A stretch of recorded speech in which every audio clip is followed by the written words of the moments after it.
नमस्कार मंडळी, कसे आहात सगळे? Good morning. आजची सकाळ खूप छान होती. खूप थंडी आणि खूप छान. सकाळी भेटलं दिवा का? वगैरे लावून सकाळी सगळी कामं आटपून घरातल्या प्राप्तीला शाळेत वगैरे सोडून आले होते. जेवण वगैरे सगळं झालं होतं. त्यानंतर विचार केला होता आज जरा थंडी आहे तर लाडू बनवूया, पौष्टिक असे. त्यासाठी लाडू बनवायला घेतले.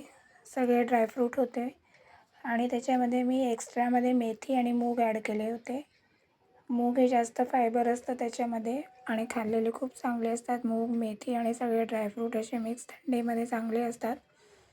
मेथीचे थोडेसे गोड आणि कडू असे लाडू. सगळ्यात आधी सगळे ड्रायफ्रूट आपण भाजून घ्यायचं आहे तुपामध्ये. थोडंसं तूप टाकायचं आणि तूपसुद्धा मी घरी बनवलेलं आहे. हे आपले अख्खेवाले मूग आहे, सालवाले.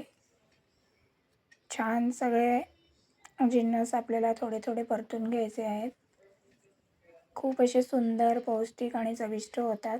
थोडेसे कडू होतात, पण ज्यांना कडू आवडत असेल त्यांच्यासाठी अतिशय चांगले. म्हणजे कारण थंडी आहे तर लेडीज लोकांना, आपल्या लेडीजना कमरेसाठी वगैरे चांगलं असतं थंडीमध्ये हे लाडू खाल्लेले, पौष्टिक लाडू. फक्त त्याच्यात मी डिंक ॲड नाही केले कारण माझ्याकडे डिंक अवेलेबल नव्हतं घरी. बाकी सगळे ड्रायफ्रूट ॲड केलेले आहेत. ही मेथी आहे,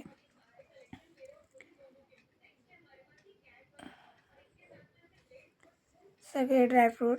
त्यानंतर एक सुकलेले खजूर आहेत, ओलेवाले नाही, सुकेवाले आहेत.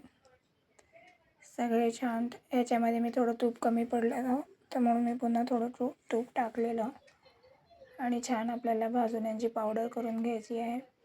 मी अर्धे गुळाचे आणि अर्धे साखरेचे असे लाडू केले होते. तुम्ही तुमच्या आवडीप्रमाणे साखरेचे तर साखरेचे, गुळाचे जे तुम्हाला आवडत असेल त्याप्रमाणे तुम्ही नुसते करू शकता.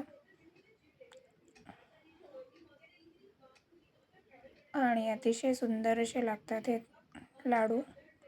घरातली ऑलमोस्ट कामं सगळी आवरली होती. मग म्हटलं चला काहीतरी पौष्टिक असं बनवूया घरी खायला.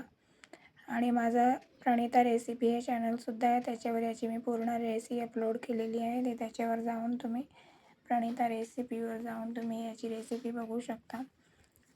अर्धे गुळामध्ये आणि अर्धे साखरेमध्ये बनवलेले आहे. ते झटपट होणारे आणि खूप चविष्ट आणि खूप पौष्टिक असे हे लाडू आहेत. तुम्हीसुद्धा नक्की ट्राय करा.